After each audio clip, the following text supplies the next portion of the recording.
You value things based on their appearance, and if they don't appear, it's like they don't even exist. Don't get yourself faded into oblivion.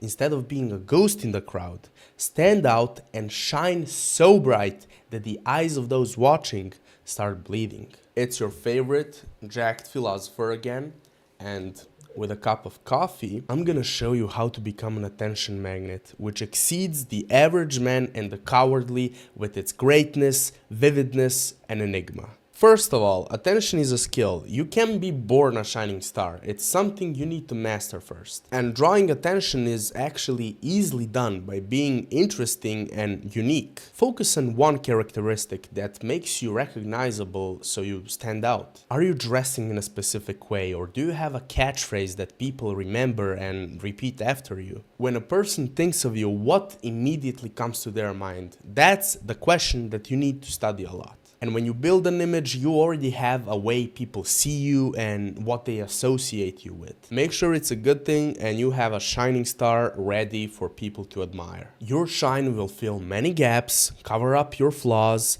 and show everything you have to offer in a different light, especially if it's covered by a real value underneath. Standing out is good. Since you're born, the society forces you to blend in and become an average man. And the biggest misconception is that you shouldn't be different, even controversial. And they even teach you that it's bad if people hate you, like you need to please everyone, and all of it is totally wrong. If you don't want to be a one-hit wonder, if even that, and let someone else take your spotlight, you shouldn't make a difference between good and bad publicity. At the end of the day, both work in your favor. Let me give you an example. There was this beautiful girl who had a lot of charmers, like handsome, tall, rich guys, a bunch of extraordinary men.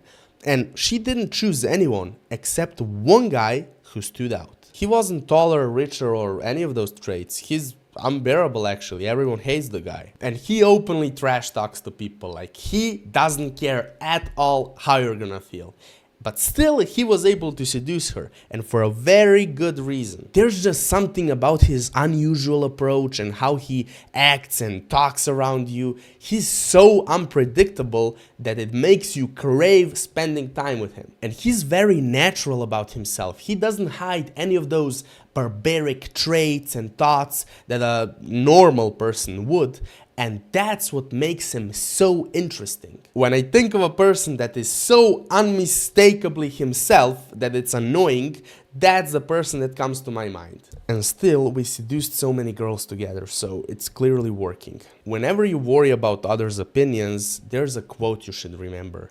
Even when they curse me, I get a portion of recognition. Get your wrong beliefs out the door. This is what society actually needs. Society needs people with personalities of exceptional magnitude. People who deviate from average, not people who blend in. Don't fear showing the unique traits that make you shine and stand out. Let them call you weird. Let them attack you. Let them slander you. It doesn't matter. It's better to be hated and remembered than ignored and forgotten. A name that is not glorious is like fire without a flame. Nothing can compare to great attention, no matter how you got it. What if nothing makes you special, if you have nothing to show? If you're asking this, you probably haven't found the meaning of your life yet. And I understand you, I've been in the exact same place. But don't worry, because there's a trick that can make you be seen, even if you have nothing special to show. Niccolo Machiavelli did one of the bravest things a man can do in his time. He attacked one of the most impressive people in his surroundings,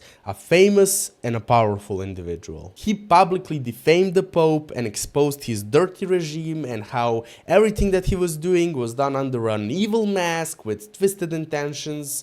You get the idea, but you can read his books and you'll understand what I'm talking about. That's something that could get you beaten, locked up, or even killed at that time. And that's what made him well known and respected even now, 500 years later. You can hate or love his work, but it clearly worked. Your goal is to challenge people publicly with bold opinions and controversial statements, and you will achieve the same effect. And the more people know about you, the less you need to use this trick. When you have the attention of the masses, you can show them whatever else you want. But don't take it for granted, because you need to renew the attention. Once you're in the spotlight, you must find ways to draw attention repeatedly. If you don't, people will get saturated with what you do and who you are, and before you know it, someone new will grab their attention, leaving you in the dark.